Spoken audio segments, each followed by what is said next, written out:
In this video, we will cover day 2 of section 4.2, rational functions.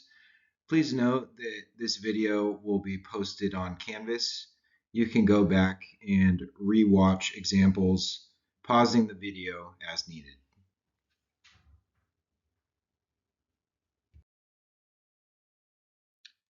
For example 1, we'll write an equation for each of the rational functions graphed and then also state the end behavior of each function. Notice that we have a feature of a hole located when x is -1, so we'll have to include common factors where x equals -1 in our equation. All right, one of the first things we can do is locate the vertical and horizontal asymptotes, and we can sketch those out to help us see what the h and k values will be for our function. All right, before we get going too far, here an equation for a rational function can be in the form of y equals a over x minus h plus k. This is the general form. We can also include common factors multiplied to the numerator and denominator where we have holes pictured in the graph.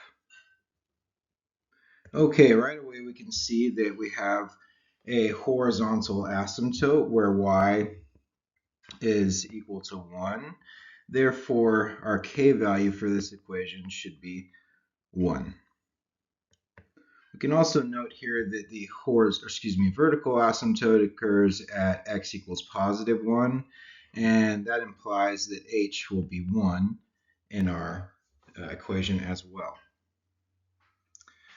All right, we can now, using the intersection of our asymptotes, move over 1 unit either to the left or right and locate the a value for our graph. So here I'm going to move 1 unit over to the right, and because we're going down, our a value is negative, and here we go down 2 units. Therefore, the a value for this function should be -2. All right, now the last thing I'm going to denote here is that we have our common factor because of the hole, and that should occur at the factor x plus 1, which will show up in the numerator and denominator of our equation. Okay, now we're ready to write the equation, so let's start off with y equals and a fraction bar. The a value for our numerator should be -2. I'm leaving myself a little bit of space because we will have a common factor that shows up in the numerator and denominator. Next, here in the denominator, I'm going to group the x minus h term. And we'll write x minus, and then the h value is 1.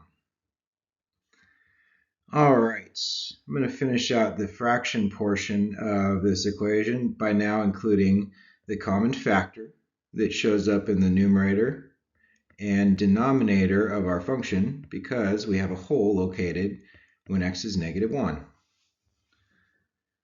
The final piece we have here is to add the k value to the equation, and k here is 1. This is an acceptable final form. There's no need to expand the numerator or denominator, and so here's an equation that meets the criteria given, that matches what we see in the graph. All right, the last thing for us to do for this question in example 1 is to state the end behavior of the graph. All right, so of course this is all about what's happening as x, or our inputs, become increasingly small or increasingly large. I'm going to start with the left end of the graph, so as x approaches -infinity, comma. Here I used y for my equation, so we'll say y approaches. And it's approaching 1, but from above the asymptote. And so here we'll have y approaches 1 plus. For our superscripts, meaning the y values will approach 1 always from the positive side. Now for the right end of the graph, we have as x approaches positive infinity, comma, our y values are approaching. And again, we're approaching 1, right? But this time from under the horizontal asymptote. So we'll have a superscript of a minus. And we have the end behavior for our function.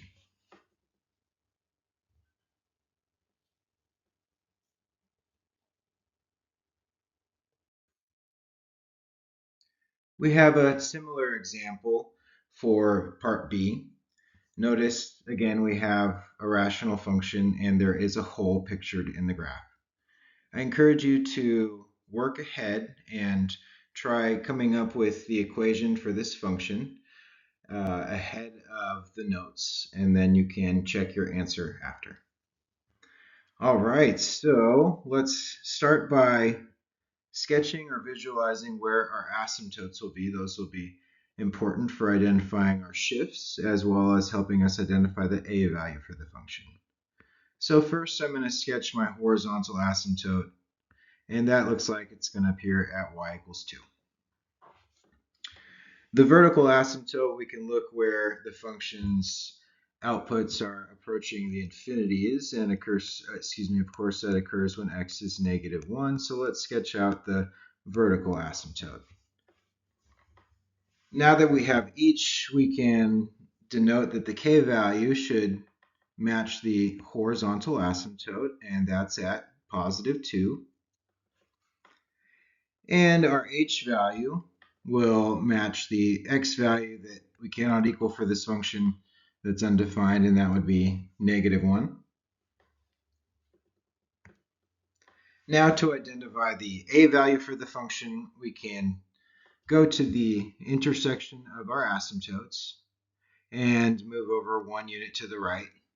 We go up to get to the function, so we'll have a positive a value, and we go up 1 unit. So this function is not dilated.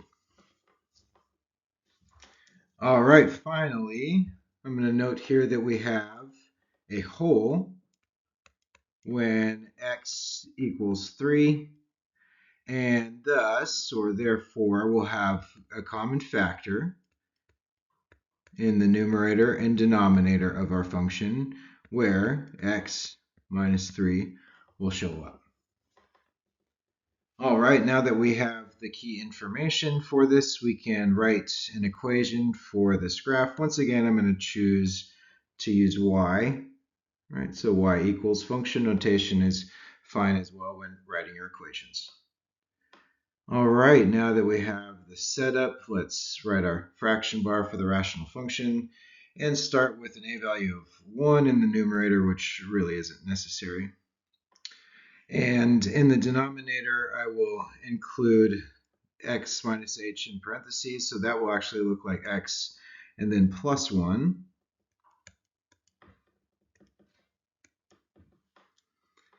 All right, and now I'd like to incorporate the common factor that will show up in the numerator, so x minus 3, and in the denominator of our function, as we have a hole when x equals 3.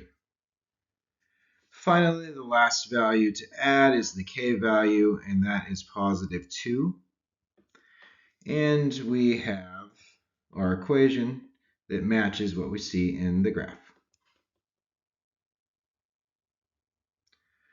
Lastly, we will denote the end behavior of the function using our notation. So end behavior, EB.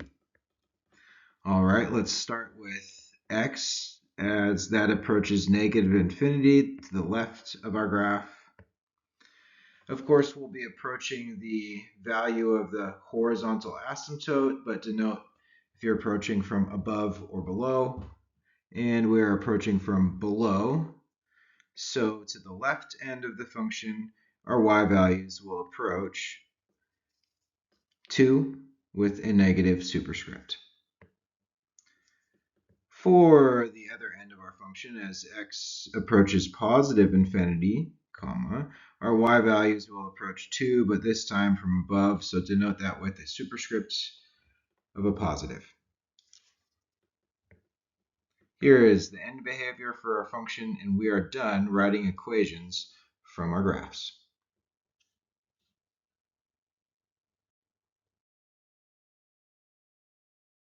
The next two examples we will cover are showing how rational functions can be used to model different real-world applications. Some include costs, profits, populations, etc. It is important in these problems that we understand and interpret what the asymptotes will tell us about the model of the rational function and in context of the application.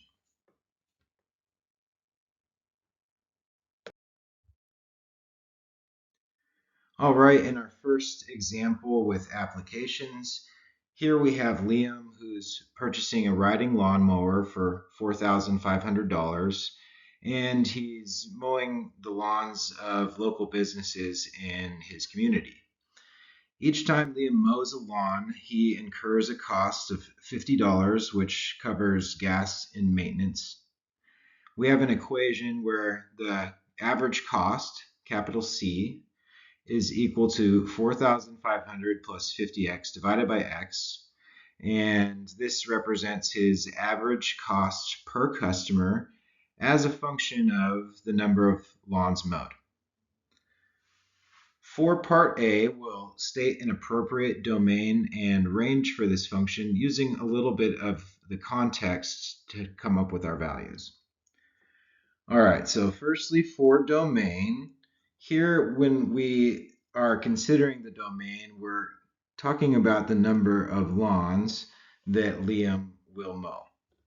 All right, so here when we are thinking about that number and also considering our function, Liam must mow at least one lawn. This value cannot equal 0. All right, and of course he's coming up with an average cost per customer. So the smallest value in our domain should be 1, and that should be included. Of course, as Liam mows more lawns for the local businesses, then his average cost will decrease. In theory, he could mow an endless number of lawns, so we could say infinity here and have a parenthesis. Okay, for the range, when we're considering the cost or the average cost per customer that Liam could have, we want to consider what's the smallest average cost that would be possible, and then also what's the most or the highest average cost, essentially, if he only mowed the lawn of one business. All right, so if Liam was able to mow an infinite number of lawns, this is where he would have his lowest possible average cost, and that would be at $50. He'll never quite reach that, but that would be his lowest average cost. All right, and then his greatest cost average cost per customer would be when he only mows one lawn. And so we can do a simple exercise of plugging in 1 for x and solving, and here we'd get $4,550. That value would be the average cost after he mows the first lawn, and so that will be included. All right, so next we want to find the asymptote equations, and so anytime we want to find this, we'll take a look at our function and notice that we don't have a single value in the numerator. We also have a hint here to use long division. So let's do that, set up long division, and identify the equations of our asymptotes, both vertical and horizontal. All right, so taking our divisor, which is 4,500 plus 50x.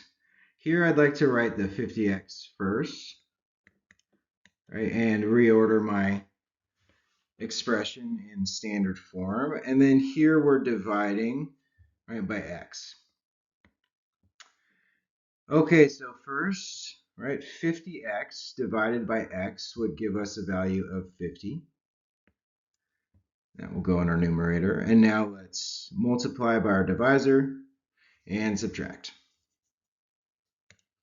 All right, so 50 times x is simply 50x. We group and subtract and carry down our remainder, which is 4,500. All right, that's it. Now we can write the equation for our average cost per customer in our form where we have C equals, right, and then our fraction bar, I'm going to put over our initial divisor, which is x. And of course, our remainder, right, goes to the top of our fraction. So we have 4,500. And then the k value is our quotient, so that's plus 50. All right, now that we have our equation in the form where we can identify transformations, we can look at the denominator to identify the vertical asymptote for our function. All right, and that will be of the form x equals.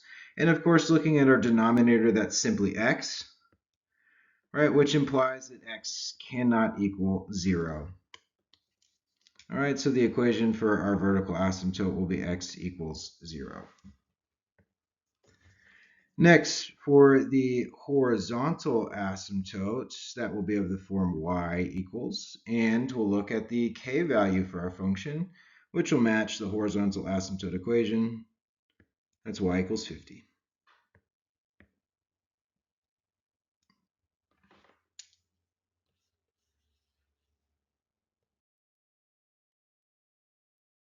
All right, for part C, we'll describe the end behavior of the function, and for part D, then interpret the end behavior.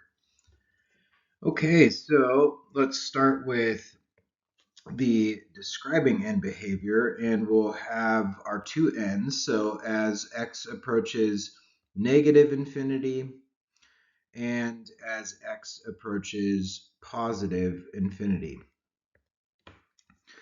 All right, so of course, when we rewrote our equation, and here I'm going to write down the cost function equation in our form where we can identify transformations. We have c of x equals 4,500 divided by x plus 50. All right, for the end behavior, we want to identify, or excuse me, look at the k value. And of course, here we can see that the a value is positive. So here, if we were to graph this function, we would see that, right, the vertical asymptote would be at 0, right? We'd have a pretty big a value, but our end behavior would tend towards the horizontal asymptote. And so just a really simple sketch would give us a graph that would look something like this. All right, and that's helpful because we can use that to understand whether we will be approaching the horizontal asymptote from above or below for our ends. And of course, when the a value is positive, our end behavior will always have the same type of behavior. All right, so as x approaches negative infinity for the function, we can see that c is approaching 50, but from below, so a superscript of minus.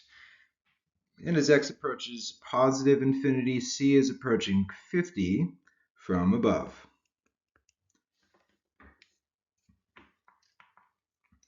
Okay, finally for part D, we'll interpret the end behavior of the function. And the only end that we really need to interpret is the one that fits within our reasonable domain. So that would be as our x values are approaching positive infinity. Of course, this represents the number of lawns Liam is mowing. All right, so I'm going to write that down here as x approaches infinity, comma, and then I'll say c approaches 50 plus. All right, so to interpret, we have as Liam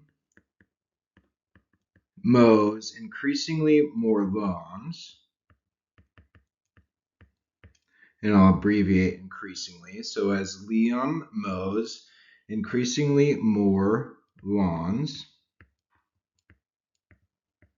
comma. Okay, that's as x is approaching infinity in words. Then we have c is approaching 50 plus. So this will, in words, be his average cost per customer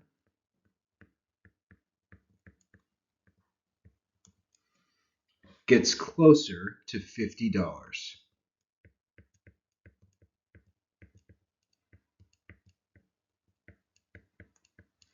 All right, although we'll never quite reach $50, it will always be at least a little bit more than that, right? Liam's average cost should decrease considerably as he mows more lawns.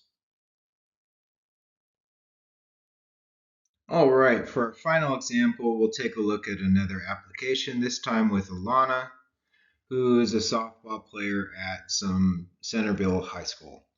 All right, so far we have Alana has 4 hits and 12 at-bats.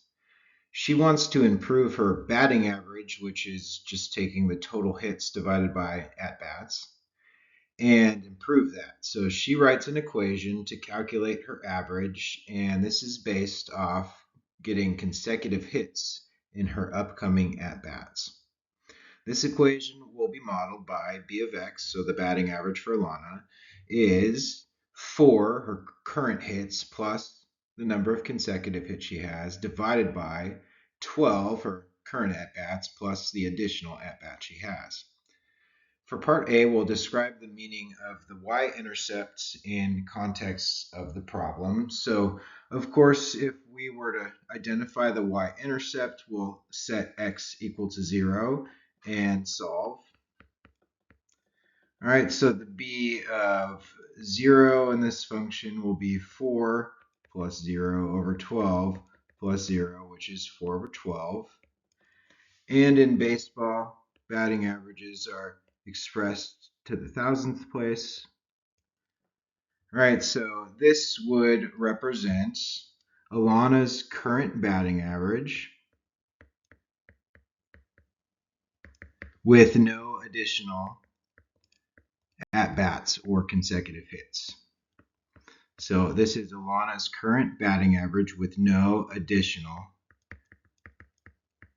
at-bats and consecutive hits.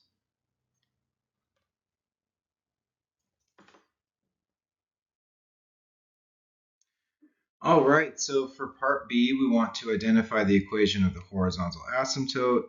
We'll want to get this function into our form where we can identify transformations readily. So let's do some long division. All right, we have 4 plus x divided by 12 plus x. So I'm going to start by writing x plus 12 as the divisor, reordering that. So I'm in standard form with my variable before the constant. And then we have divided by and 4 plus x. And I'll rewrite that as x plus 4. All right, so x plus 4 divided by x plus 12, start with x divided by x, and that would be 1. That's the value that goes in our quotient.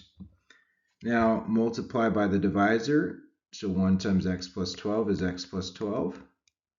Group and subtract. And when we do that, we end up with 4 minus 12, which is negative 8. That's our remainder. So now we can write the average batting average equation as b of x equals, and we have our fraction bar with the original divisor, which is x plus 12. Our remainder here is negative 8. And our k value would be the quotient of plus 1.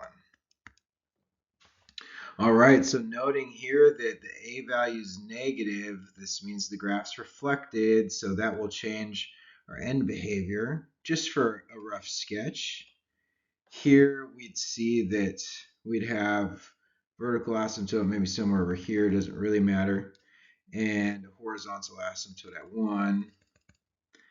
And if we were to graph this reflected function, our branches would be here, and then of course our diagonal. Now this is helpful because we can see as x increases, we're going to approach that horizontal asymptote, but from below. All right, so the equation of the horizontal asymptote we can find by looking at the k value, and that, of course, is y equals 1. Now explaining the meaning of the horizontal asymptote in part C, really this is an end behavior question. All right, so in context, we'll use the units. So as x approaches infinity, and in this case, that would be Alana's consecutive hits in at-bats, right? As that increases, comma, then her batting average approaches 1, but from below.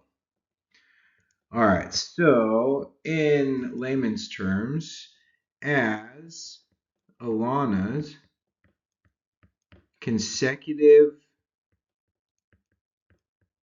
at-bats with hits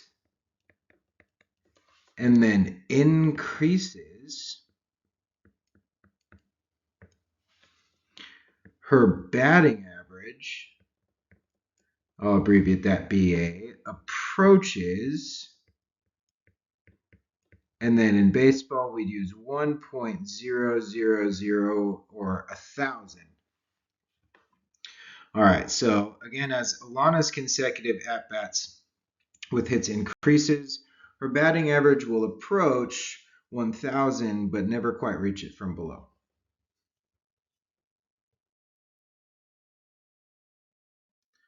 All right, so a few reminders for you if you're watching this video in class. Our topic 4 quiz 2 is on Thursday. We'll have a review on Friday and then finish the unit on Monday with our topic 4 test. You can retake your skill checks for this unit. Those are due, of course, on Monday when we take the topic 4 test, as well as any assignments from this unit. One last note, this lecture video will be posted on Canvas. If you need to, you can go back and watch any of the examples and pause as needed.